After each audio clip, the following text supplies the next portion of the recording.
Buenos días, bienvenidos a la reunión semanal de la Iglesia del Shaddai de Madrid.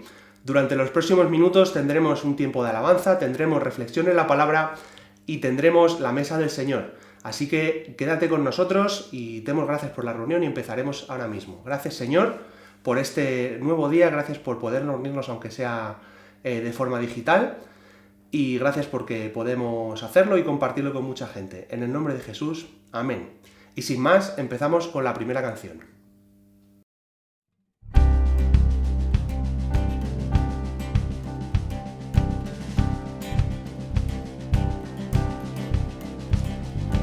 Ven, es tiempo de alabanza.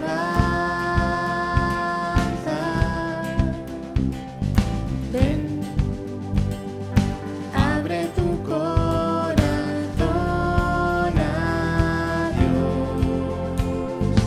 Ven, ante su trono estamos. Ven, ante la majestad de Dios. Ven, toda lengua confesará que eres Dios, las rodillas se doblarán y un tesoro eterno tendrás en él si escoges su amor. Toda lengua confesará que eres Dios, las rodillas se doblarán y un tesoro eterno tendrás en él si escoges su amor. Ven, es tiempo de alabanza.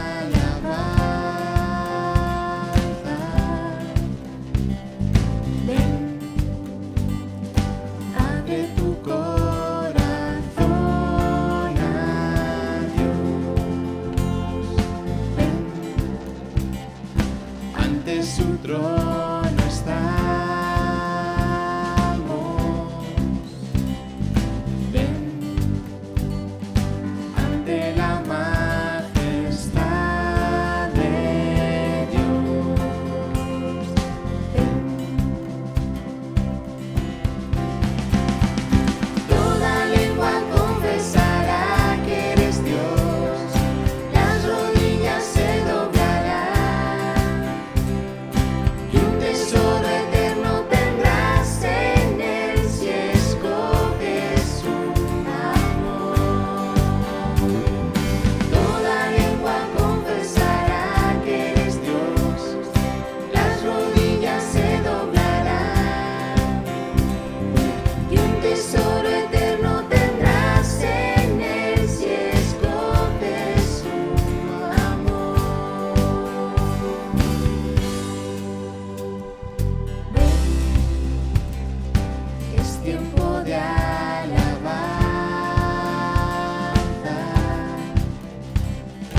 Ven, abre tu corazón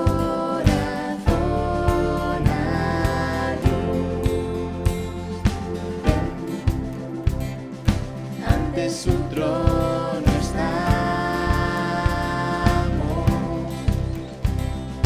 Ven, ante la majestad de Dios. Ven, ven,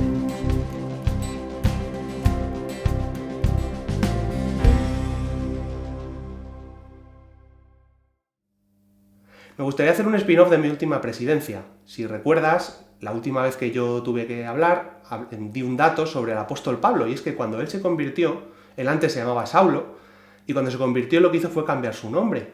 Y hablaba de que había una costumbre romana en la época, que era que los esclavos, los siervos, no eran esclavos de latigazos como solemos pensar hoy en día, los siervos cuando entraban a servir en una casa, entraban y cambiaban su nombre en honor a, bueno, a que pasaban a formar parte de una familia diferente. Y esto es lo que probablemente piensan algunos estudiosos que Pablo hizo.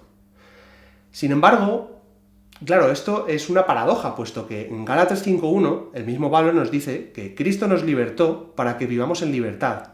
Por lo tanto, manténganse firmes y no se sometan nuevamente al yugo de la esclavitud.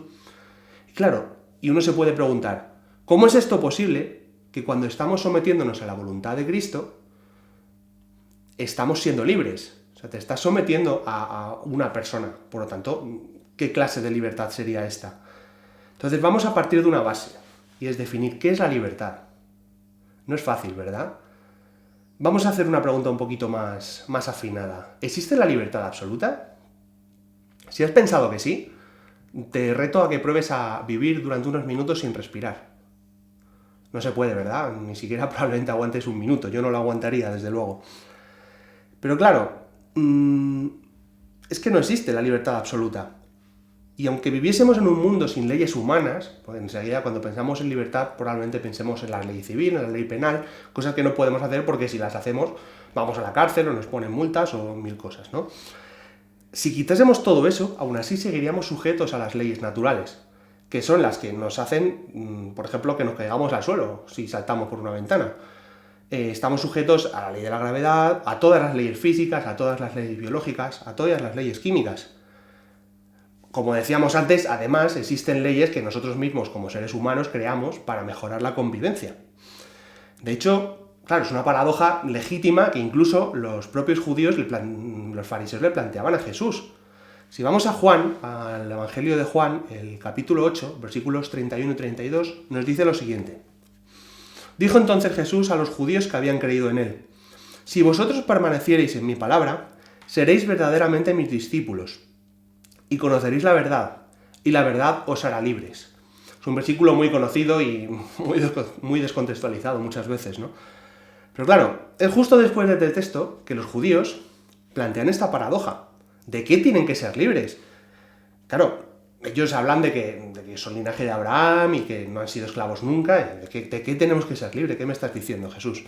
Claro, Jesús responde que solo hay una cosa de la que hay que ser libres, el pecado. Y uno podría seguir indagando, ¿no? Si voy a dejarse de ser esclavo del pecado para ser esclavo de Cristo, ¿qué libertad hay? ¿Qué me estás diciendo? El origen lo tenemos en la primera mentira que hay registrada en la Biblia, que sería en Génesis capítulo 3, versículo 4. Es dos palabras: no moriréis, que la serpiente le dijo a Eva. Ese día el pecado entró en el mundo y con él la muerte. Podemos evadir a día de hoy la fuerza de la gravedad, por ejemplo, con aviones, con globos, con dirigibles, con cohetes. Podemos cambiar las leyes humanas en congresos, en senados, por todo el mundo, de muchas maneras muy diferentes. Pero si hay una ley, ya sea humana o natural, de la que absolutamente nadie puede escapar, es la muerte. La muerte nos iguala a todos, que se habla muchas veces en la literatura.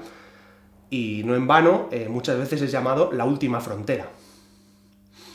Pero Cristo nos trae la llave de esta cadena. Dejar de ser esclavos del pecado implica dejar de ser esclavos de la muerte. No de este mundo ni de este cuerpo, pero más allá, nos ofrece una eternidad a su lado.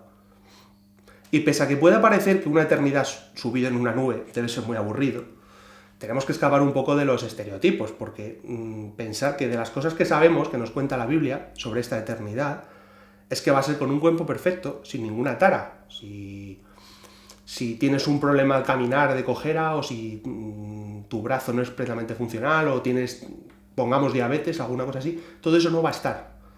Entonces, ahora imagínate, aparte de una vida de esa, si eres un tío joven y sano, imagina la cantidad de cosas que te gustaría hacer, pero que tu cuerpo te las limita. Imagina que te gusta hacer deporte.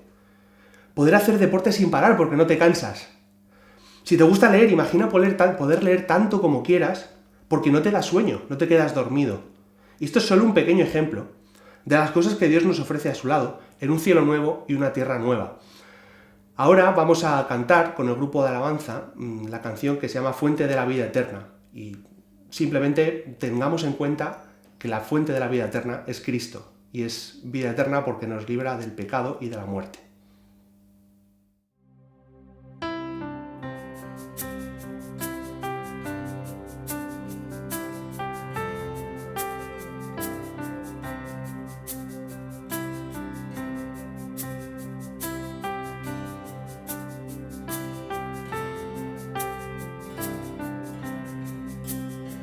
fuente de la vida eterna y de toda bendición, ensalzar tu gracia tierna debe todo corazón.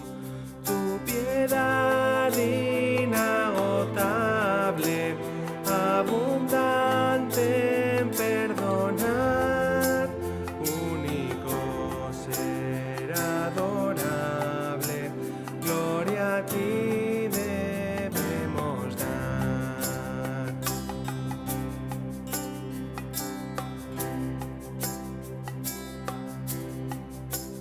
De los cánticos celestes te quisiéramos cantar, entonados por las huestes que lograste rescatar. Almas que redimiste, porque les tuviste amor, de ellas te compadeciste con ternísimo favor. Gloria al Rey, majestad, gloria al Príncipe de paz, digno eres de adorar, Dios de gloria eterna.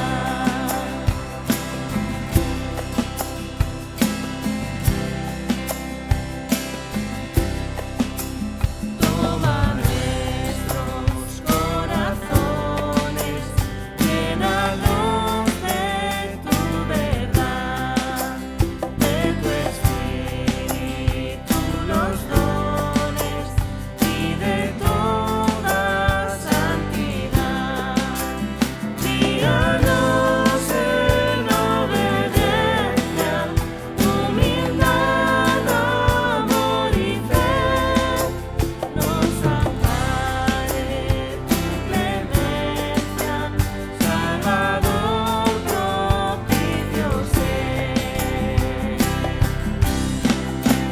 Gloria al Rey, majestad, gloria al Príncipe de paz, digno eres de adorar, Dios de gloria eterna. Gloria al Rey, majestad, gloria al Príncipe de paz, digno eres de adorar, Dios de gloria eterna.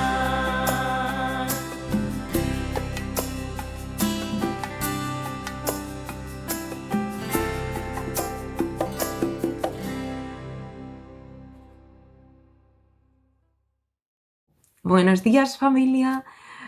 Muchas gracias, Alberto, por tu introducción. Y bueno, me parece increíble que dentro de poquito nos vayamos a ver de grupitos en grupitos, pero bueno, podernos no abrazar, saludar, aunque sea a distancia, pero me apetece mucho, la verdad. Lo primero que hice cuando Alberto me planteó el tema de intervención libre fue buscar la palabra libertad en la RAE. Y la primera acepción que aparece es la siguiente: facultad natural que tiene el hombre de obrar de una manera o de otra, y de no obrar, por lo que es responsable de sus actos. ¡Wow! Para mí esto también, la palabra libertad, conlleva responsabilidad. Y bueno, leí la definición y dije, vale, en la Biblia, si pienso en un pasaje que me traiga y que me recuerde a esto, es el pasaje en el que Jesús es tentado por el demonio. Yo he buscado uno de los evangelios que es Mateo 6, ¿no? Y me parece increíble cómo Jesús tiene la libertad de obrar de una manera u otra. Cuando, por ejemplo, el demonio le dice, puedes convertir esta roca en pan, y Jesús le dice, no solo de pan vivirá el hombre, y le responde de otra manera diferente. Él podría haberlo hecho, pero decide que no. ¿Por qué no? Porque quiere hacer la voluntad del Padre, porque Él ha venido, se ha convertido en humano, y quiere hacerlo de otra manera, no quiere sucumbir a esa tentación. Bueno, en realidad la libertad tiene un precio para mí y tiene el precio de la tentación de tener varias opciones, de poder escoger. Y al escoger tienes el riesgo también, el riesgo de equivocarte. Me ha pasado y cuando no he consultado con Dios y simplemente he apelado a mi libertad sin querer la intervención de Dios en mi vida, pues las consecuencias no han sido buenas.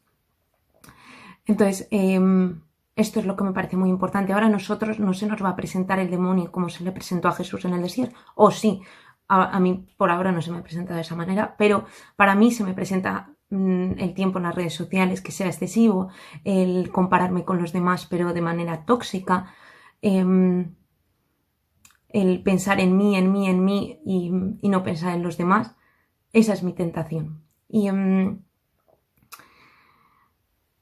bueno, también os quería compartir con vosotros que me hizo pensar y también lo pude asociar a este tema de la libertad en Jesús.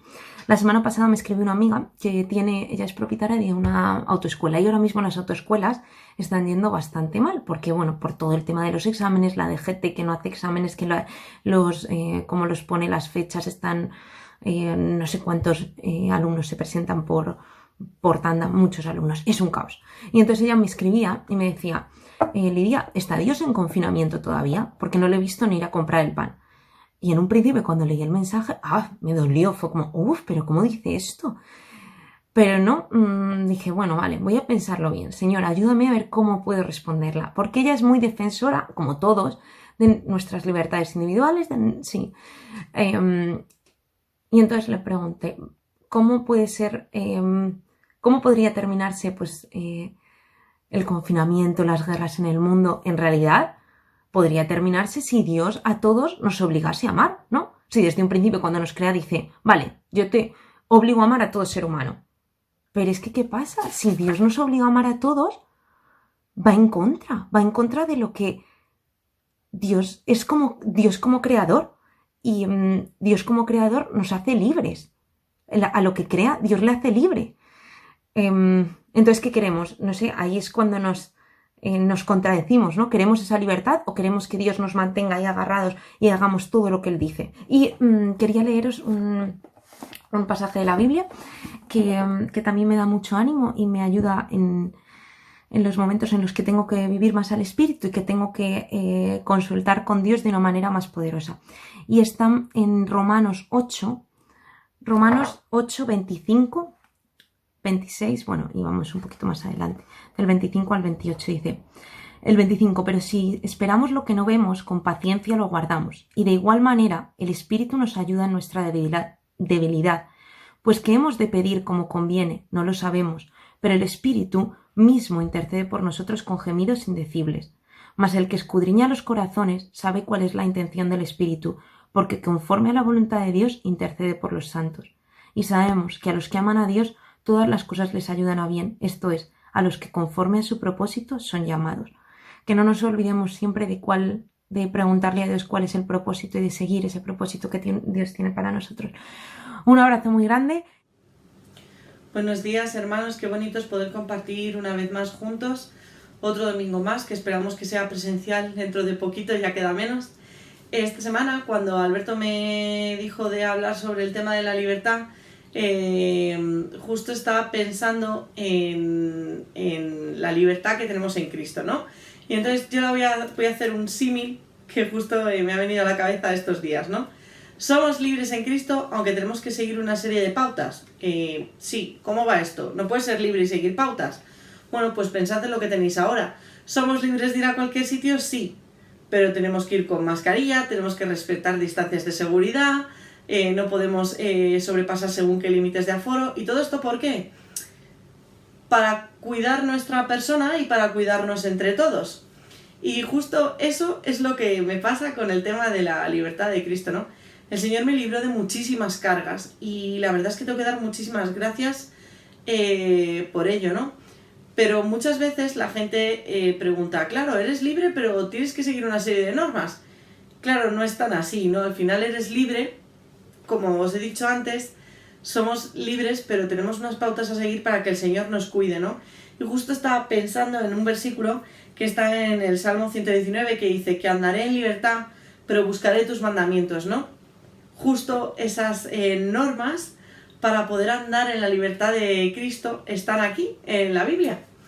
Y os animo a que las busquéis, a que tengáis interés, a que miréis y sobre todo a que disfrutéis de la libertad que nos da el Señor porque es maravillosa y le agradezcamos cada día. Espero veros pronto y que sea presencial y poder dar abrazos y besos, aunque eso tendrá que esperar un poquito más. Pero os mando todo el cariño desde aquí. Chao. Hola, ¿qué tal estáis? Libertad en Cristo. Bueno, un tema muy amplio y profundo, pero entre todos los que hoy participamos en este culto podemos ir aportando, ojalá sea así, diferentes matices, aspectos sobre un tema tan profundo. Y yo lo que espero es que al final, en mi intervención, podáis decir amén. Libertad en Cristo implica que antes éramos esclavos, pero ahora habéis quedado libres del poder del pecado y os habéis hecho esclavos de Dios. Ahora hacéis las cosas que llevan a la santidad y que dan como resultado la vida eterna. Esto lo escribió Pablo en Romanos 6:22. Y a mí me ha sugerido un cambio de identidad. Hay un cambio de identidad. La libertad de Cristo nos hace libres de la esclavitud del pecado, pero cambiamos de esclavitud y de Señor. Y la Biblia lo describe como una esclavitud libremente elegida. Estamos libres, pero no estamos sin ley. Estamos bajo otra ley, la ley de la libertad de Cristo, la ley del servicio por amor, amar a Dios sobre todas las cosas y al prójimo como nos debemos amar a nosotros mismos. La palabra siervo aparece en el Nuevo Testamento unas 125 veces, eso según la traducción que elijas. Muchas de ellas están en las parábolas, que son la enseñanza de Jesús sobre el reino que ha venido a manifestar. En ese reino es donde se conoce y respeta la soberanía de Dios, como quiere Dios que las cosas se realicen. Y repetir una palabra tantas veces o un concepto nos habla de la importancia y de la trascendencia del mismo. Muchas de las veces que se traduce como siervo se debería leer en realidad esclavo. Esto es otra cosa. En nuestra mente aparecen otras imágenes, tal vez influenciadas por las películas, aunque ya en esta generación ya no se ven tantas películas de romanos. En cualquier caso, siempre nos transmite algo duro, asfixiante, opresivo, sin esperanza.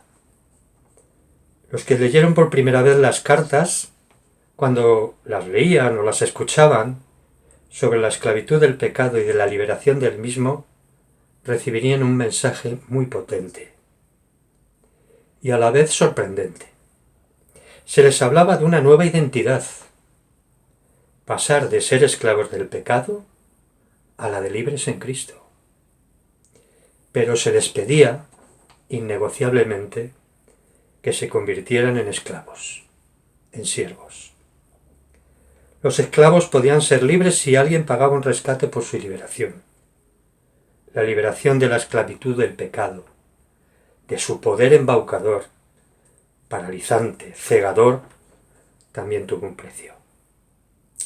Pero Dios demuestra su amor para con nosotros en que aun siendo pecadores, Cristo murió por nosotros.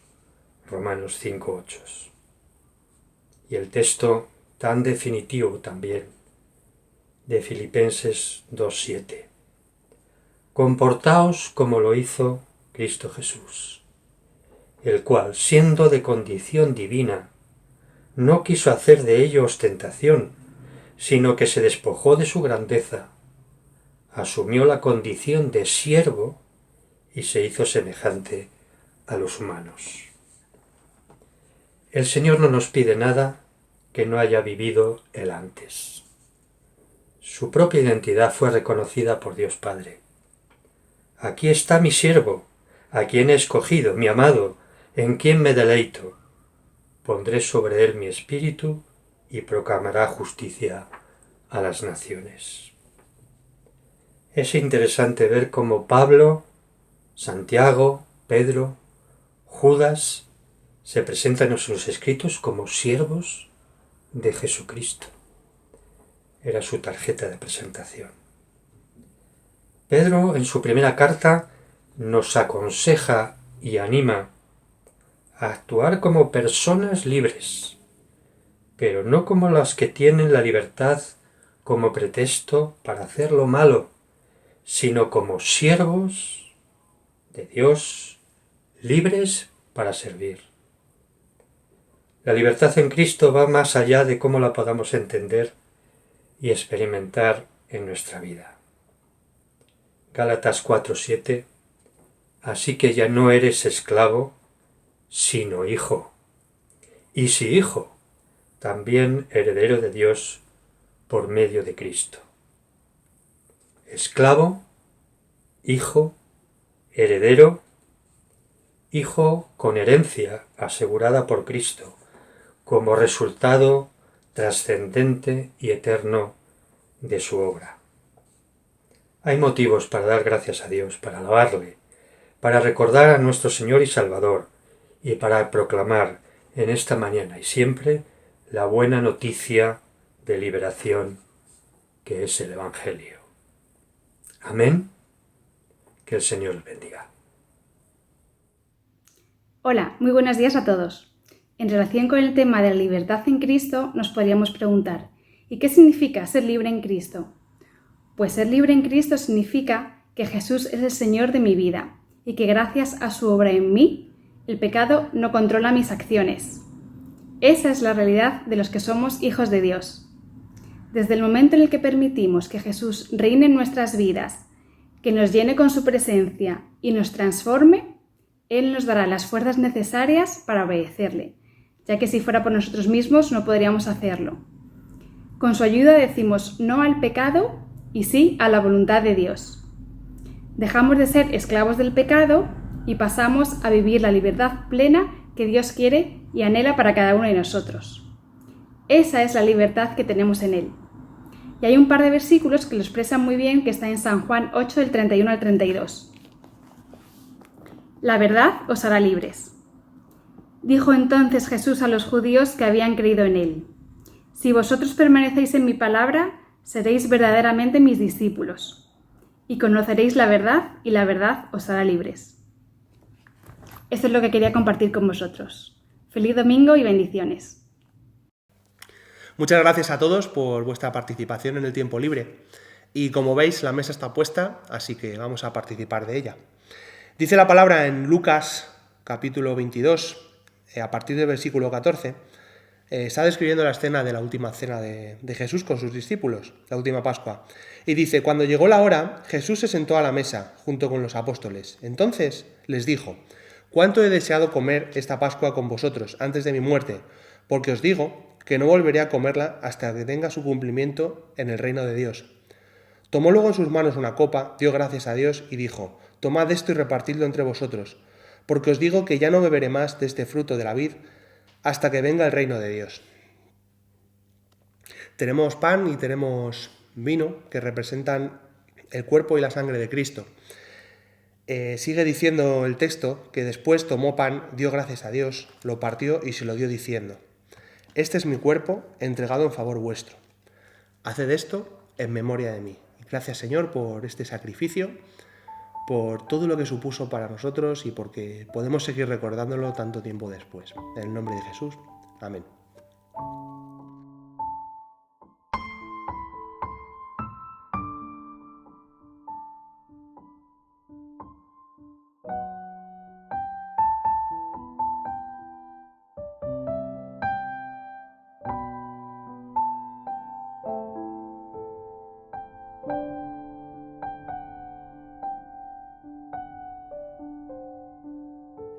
Y sigue diciendo el texto: lo mismo hizo con la copa después de haber cenado, diciendo: esta copa es la nueva alianza, confirmada con mi sangre, que va a ser derramada en favor vuestro. Y es que con esta cena y con este sacrificio, Jesús marcó un antes y un después en nuestra forma de acercarnos a Dios Padre. Así que gracias, Señor, por este sacrificio, por este nuevo pacto que nos permite entrar casi directamente en la presencia de Dios para poder relacionarnos más cerca con Él. Gracias a ti, Señor. Gracias por este sacrificio una vez más. En el nombre de Jesús. Amén.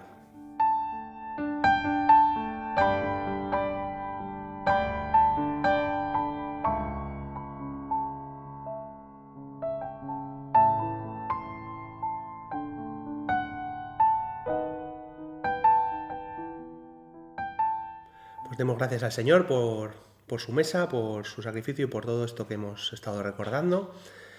Y ya vamos a dar paso a la palabra compartida por Iñaki. Bueno, pues terminamos hoy esta serie de predicaciones basadas en estos héroes de la fe de Hebreos que hemos estado viendo durante todo este último mes. Y el domingo pasado, Esteban terminó el versículo 31 de Hebreos 11, que es donde os voy a pedir que vayáis, que abréis vuestras Biblias y que vayáis a Hebreos 11, versículo 32, en este caso, que es el siguiente que nos toca ver. Como decía, durante este último mes hemos estado viendo vidas que podríamos poner como ejemplo. Y como nos comentó Esteban la semana pasada, eran ejemplos buenísimos para esos cristianos que venían con una cultura judía muy arraigada y que sabían perfectamente las historias del Antiguo Testamento. Y creo que es importante que recordemos el contexto, porque esos nuevos cristianos, creyentes en que Jesús era su Salvador personal, que venía como el Mesías esperado, se encontraban con las críticas de aquellos que decían que no, que eso no era así. Y es ahí cuando el autor de los Hebreos les explica que deben mantenerse firmes y no dudar. Y para eso les pone ejemplos que ellos entendían perfectamente, por cuanto obviamente estaban arraigados en su propia cultura, como os comentaba, ¿no? Esas historias, conocidas por estar en el Antiguo Testamento hebreo o en el Tanaj, que así se llamaba, las conocían desde pequeños. Habían crecido con estos nombres: Abraham, Isaac, José, Moisés, David, Gedeón. Esas historias que tenían un significado muy profundo en el pueblo judío. Y nos recordaba Esteban también la importancia que precisamente el autor de los Hebreos da a esos ejemplos, comparándolos con el sufrimiento y lo mal que lo estaban pasando estos primeros cristianos, a los que hacían dudar constantemente sobre Jesús, sobre que Jesús era el Mesías.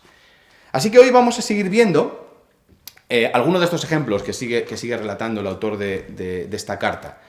Así que acompañadme al versículo 32 de Hebreos 11. Dice: ¿qué más diré? Me faltaría tiempo si quisiera hablar de Gedeón, de Barak, de Sansón, de Jefté, de David, de Samuel y de los demás profetas. Con este listado, el autor deja una lista de ejemplos específicos de la fe, porque quizás sería demasiado seguir continuando con esta línea cronológica por la que empezó desde el versículo 1, que pasaba precisamente por toda la historia de Israel, ¿no? Pasó desde Abel, los primeros habitantes de la tierra, a los padres del pueblo de Israel: Noé con el arca, Abraham y Sara, Isaac, Jacob, José con la llegada de Egipto, Moisés, como vimos la semana pasada, con la salida de Egipto, Rahab como parte principal de la llegada a esa tierra prometida. Y termina este listado como con un montón de nombres de carrerilla para completar esa historia, pero que tenía su sentido. Es decir, hablamos de que hay representantes de los jueces, Gedeón, Barak, David como representante de la época de los reyes, y finalmente Samuel como representante de esa última época, la época de los profetas. Los ejemplos comentados son más que suficientes para que los que leyesen esta carta recordasen e identificasen perfectamente la manera en la que la fe se manifestó en la vida de otros. Y además una fe de manera victoriosa. Vamos a ver el versículo 33. Todos ellos, por la fe, conquistaron reinos, gobernaron con justicia, vieron realizarse las promesas, cerraron bocas de leones, extinguieron fuegos violentos, se libraron de morir a filo de espada, superaron enfermedades, derrocharon valor en la guerra y aniquilaron ejércitos extranjeros. Hubo incluso mujeres que recobraron resucitados a sus muertos. Estas son historias de fe victoriosa, de fe con un final feliz. Cerraron bocas de leones, haciendo referencia a Sansón, por ejemplo, con el episodio del león, o incluso a la historia de Daniel. O cuando Elías y Eliseo tuvieron que huir porque los querían matar a filo de espada, como indica aquí. Sin embargo, a partir de aquí, el autor cambia. Y la fe deja de ser algo victorioso para convertirse en algo doloroso, en algo que hace sufrir. La fe es seguir el camino de la voluntad de Dios, pero no siempre es del todo victorioso, ni se incluyen grandes hazañas. Muchas veces incluye grandes sufrimientos. Vamos a seguir en el versículo 35, la segunda parte dice: algunos se dejaron torturar hasta morir, renunciando a ser liberados ante la esperanza de alcanzar una resurrección más valiosa. Otros soportaron ultrajes, latigazos, cadenas y cárceles. Fueron apedreados, partidos en dos por la sierra o muertos a filo de espada. Anduvieron errantes de un lado para otro, vestidos con pieles de oveja o de cabra, faltos de todo, perseguidos y maltratados. Podríamos ir viendo cada uno de estos ejemplos, porque aunque aquí no nombra a los protagonistas de estos sufrimientos, los receptores de esta carta entendían perfectamente a quién lo estaban diciendo. De hecho, a poco que hayamos leído el Antiguo Testamento, pues seguro que nos suenan estas historias y a quién se hace referencia. Pero bueno, puede que nunca hayas leído el Antiguo Testamento y precisamente quieras saber un poco qué quieren decir estas cosas, estas frases. Si ese es tu caso, sí que te diría desde aquí que te pusieses en contacto con nosotros para poder dedicar todo el tiempo del mundo para poder verlo, para poder leerlo y para poder leer esas historias de victoria y también de sufrimiento. En cualquier caso, versículo 38. Personas demasiado buenas para un mundo como este, que tuvieron que vagar por lugares desérticos, por los montes, las cuevas y las cavernas de la tierra. Pero a pesar de haber sido todos aprobados por Dios en virtud de la fe, ninguno alcanzó la promesa. ¿Y qué promesa? Bueno, pues la promesa es la llegada del Mesías, la de la redención por parte de Jesús, la del cambio del antiguo pacto y el comienzo por el nuevo, la de tener una nueva vida por Jesús, una nueva relación con el Padre. Versículo 40, y es que Dios había reservado lo mejor para nosotros, de manera que ninguno alcanzará la perfección, a no ser juntamente con nosotros. Esto nos habla a ti y a mí hoy. Y claro, los héroes de la fe del Antiguo Testamento, aunque fueron aprobados por su fe, ninguno de ellos vio el cumplimiento de la promesa del reposo eterno en el Mesías, es decir, en Jesucristo. Sin embargo, nosotros hoy tenemos la ventaja de que conocemos el ejemplo de la fe de estos héroes y también porque vivimos en esa época del cumplimiento, porque Jesús vino con él y a través de él el perdón por su sacrificio y resurrección. Y pensando precisamente en cómo vemos estos versículos hoy, si quitamos esas referencias a las historias del Antiguo Testamento, creo que hoy la gente puede estar precisamente en situaciones muy parecidas a las que aquí se narran, superando enfermedades. Y de esto, por desgracia, sabemos mucho últimamente con el tema del coronavirus. andando errantes de un lado para otro, vestidos con cualquier cosa, faltos de todo, perseguidos y maltratados, como por ejemplo los refugiados. O soportando ultrajes, latigazos, cadenas, cárceles, librándose muchos de ellos de morir a filo de espada, como les ocurre a tantos cristianos que están dentro de esa llamada iglesia perseguida. Una iglesia perseguida que sufre precisamente de lo mismo que habla aquí el autor de los Hebreos, en alusión a estos héroes de la fe. Y como sabéis, colaboramos como comunidad desde hace muchos años con Puertas Abiertas, una organización no gubernamental que se dedica precisamente a la difusión y mediación de esta iglesia perseguida. Es básicamente poner nombres a estos casos reales y que no se queden solamente en algo que no existe, sino en visibilizarles. Así que quiero que veamos un pequeño vídeo que explica perfectamente uno de los índices que utilizan, que habla de la lista mundial de la persecución. En este caso del vídeo es del año 2019 porque, bueno, pues por culpa del coronavirus no han publicado todavía el del 2020, pero sí que me gustaría que viésemos este vídeo. Sabemos que en el mundo hay más de 2.000 millones de cristianos. Pero ¿eres consciente de que 245 millones sufren persecución? Piénsalo. Desde el comienzo de la Iglesia, los cristianos han sido encarcelados, torturados e incluso asesinados, perseguidos injustamente. Durante 25 años, Puertas Abiertas ha recopilado información para comprender y determinar dónde, cómo y por qué nuestros hermanos están siendo perseguidos. Y cada año elaboramos la clasificación de los 50 países donde es más peligroso ser cristiano. La lista mundial de la persecución.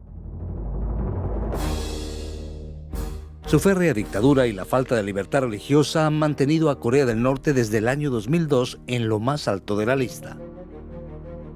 Tras varios ataques en iglesias con numerosos fallecidos, Rusia entra ahora en la lista después de haber sido vigilada muy cerca durante años. Y con la incesante escalada de la persecución en las áreas más remotas de la India, este país entra ahora entre los 10 primeros de la lista.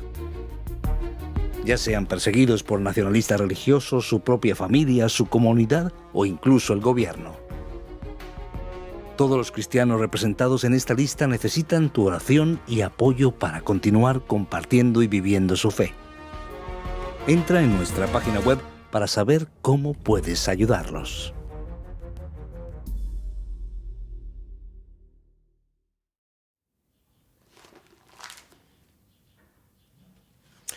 Otros soportaron ultrajes, latigazos, cadenas y cárceles. Fueron apedreados, partidos en dos.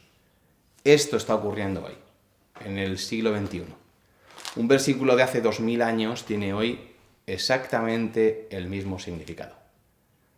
Y permitidme que veamos otro vídeo en el cual podemos ver con algo más de detalle la situación de muchos de nuestros hermanos también.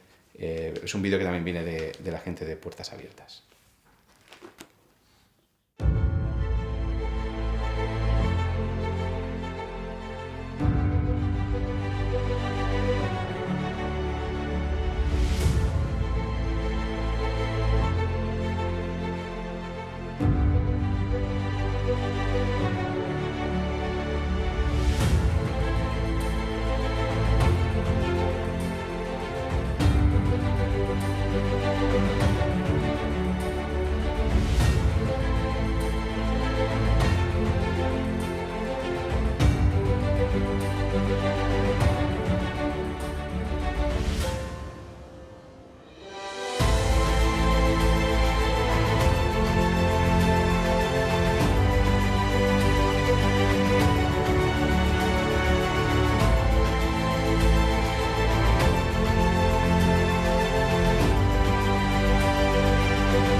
fueron apedreados, partidos en dos por la sierra, o muertos a filo de espada, anduvieron errantes de un lado para otro, vistiendo con pieles de oveja o de cabra, faltos de todo, perseguidos y maltratados.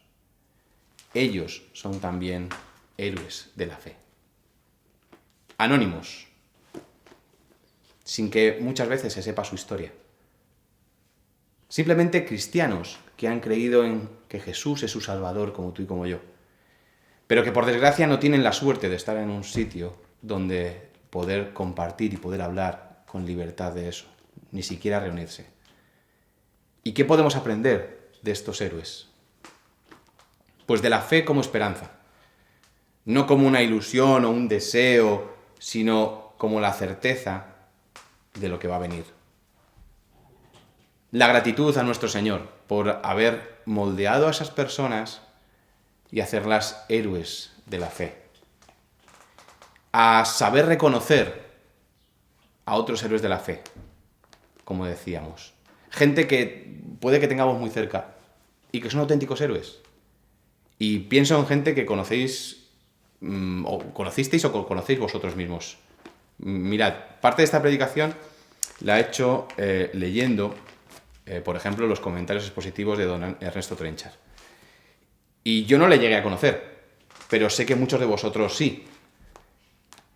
Hay muchos héroes y heroínas de la fe, personas que para nosotros deben de ser un ejemplo. Perfectos, no, por supuesto. Pero ¿acaso podríamos decir que lo que hizo David con Urías, el marido de Betsabé, es digno de ejemplo? Pues no, está claro. Pero incluso con eso se le tiene por un héroe de la fe. Aprendemos del amor del Señor porque aun cuando hacemos estas cosas malas, o hicieron esas cosas malas, supieron volverse y recibir el perdón del Señor. Y por eso están en esa lista. Por tanto, deberíamos hacer incluso nuestra propia lista de héroes de la fe.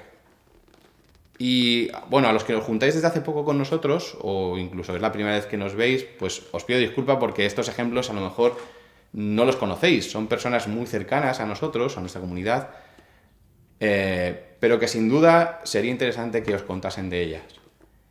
Y en mi caso, pues por ejemplo, se me ocurren muchos nombres, ¿no? Pues Doña María San León, por ejemplo, mi tío, Carlos Rosell, Victoria Castejón. Y no solo gente que ya no está entre nosotros, también pienso en gente de nuestra comunidad, mi tía Eunice, Esperanza, Abelino, la tita Irene, Ramón, Antonio, Raquel, José Manuel, Raúl, Leandro, los que estéis con la obra social. Se me ocurren muchísimos ejemplos. Pero bueno, no quiero decir más nombres porque, bueno, pues sería injusto dejarme a gente sin nombrar, ¿vale? Pero creo que son muy importantes para nosotros. Y sé que muchos me vais a decir, no, yo no quiero, yo no merezco estar ahí, ¿no? Bueno, pues quizá no lo veáis, pero para otros os aseguro que sois unos ejemplos y unos héroes de la fe. Y no entendáis esto como una comparación con Abraham o el rey David. No, simplemente poner en valor esa fe, que es de lo que se trata este pasaje, al fin y al cabo. Ejemplos de cómo vivir muchas veces por fe. Ejemplos palpables de lo que es pasar dificultad, de lo que es pasar enfermedad. Y no puedo dejar de pensar en José Manuel, en Pablo Campanario, en Sami Suárez. Persecución en muchos casos en la época de la dictadura. A mí me habéis contado historias increíbles de aquella época, de lo que era la iglesia en aquella época y de cómo os reuníais. Y por mi parte quiero daros las gracias porque, al menos para mí, sois un ejemplo incluso a día de hoy. Porque siempre pensamos en los grandes héroes de la fe, ¿no? Y sí, bueno, aquí están. Pero muchas veces ese ejemplo cercano hace que uno aprenda lo que es la fe no simplemente de una palabra, o sea, de una manera teórica, sino de manera práctica, palpable, tangible. No nos olvidemos que esta fe tiene dos caras. Una cara victoriosa, en la cual vemos un modelo terminado, una persona que ha superado ese momento, pero hay otra parte que es la que sufre y la que muchas veces no se ve. Así que no dejemos de orar por aquellos que en este 2020 siguen siendo perseguidos. siguen teniendo que esconderse para poder reunirse de manera clandestina en alguna casa, que tratan de conseguir algún libro o algún texto para que puedan crecer como cristianos, arriesgando incluso muchas veces su vida por eso. Personas que no han elegido nacer allí, pero que al convertirse en cristianos se han puesto en el punto de mira y en el centro de las persecuciones. Igual que recordamos a los héroes victoriosos de la fe, pues por favor no olvidemos de aquellos que están sufriendo. Oremos por ellos, oremos por estas situaciones. No nos olvidemos de que ellos son también héroes de la fe. Sí, Señor, gracias por estos ejemplos. Gracias por esas vidas de fe que vienen aquí en Hebreos y que nos hacen entender lo que significa. Gracias por los ejemplos que tenemos cercanos, que nos hacen bajar de manera tangible, palpable, lo que significa esta fe. Te pedimos que nos ayudes a seguir adelante, Señor, aunque sea en persecución, aunque sea en dificultad. Te pido por tu Iglesia, para que tú la sigas sosteniendo, para que la ayudes en esos sitios donde no es tan fácil ni es tan sencillo poder decir que tú eres nuestro Salvador. Y es por eso que quiero darte muchas gracias por todo lo que nos das. Gracias porque aquí podemos alabarte en libertad. Gracias porque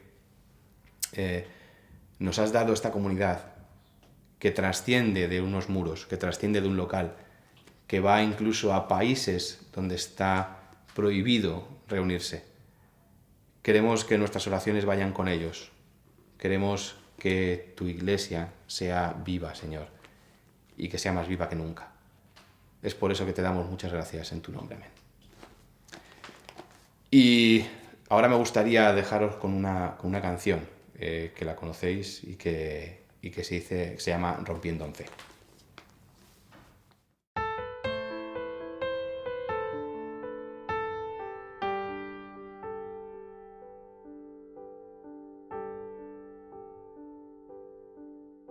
Cada vez que mi fe es probada,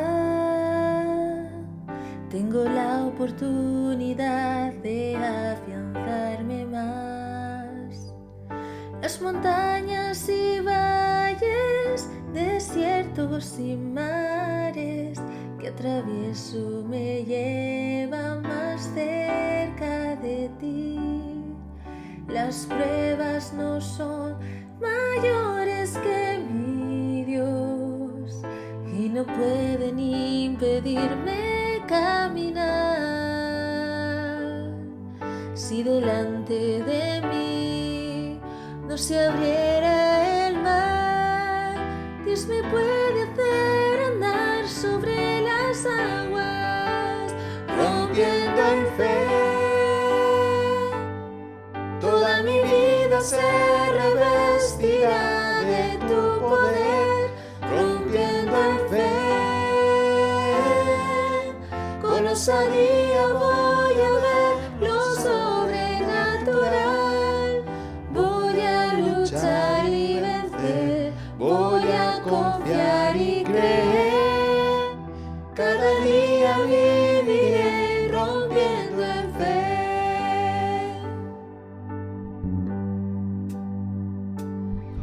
Cada vez que mi fe es probada, tengo la oportunidad de afianzarme más. Las montañas y valles, desiertos y mares que atravieso me llevan más cerca de ti. Las pruebas no son mayores que mi Dios y no pueden impedirme caminar. Si delante de mí no se abriera el mar, Dios me puede hacer andar sobre las aguas, rompiendo en fe. Toda mi vida se revela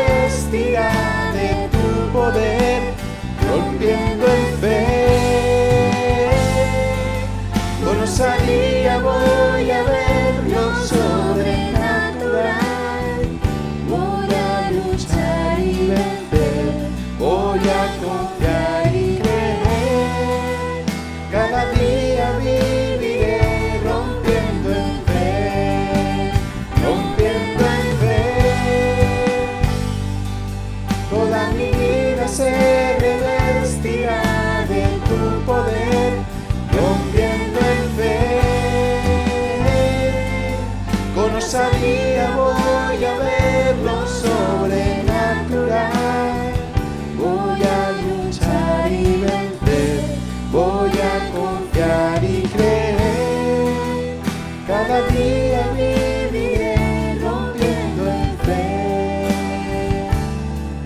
Cada día viviré rompiendo en fe.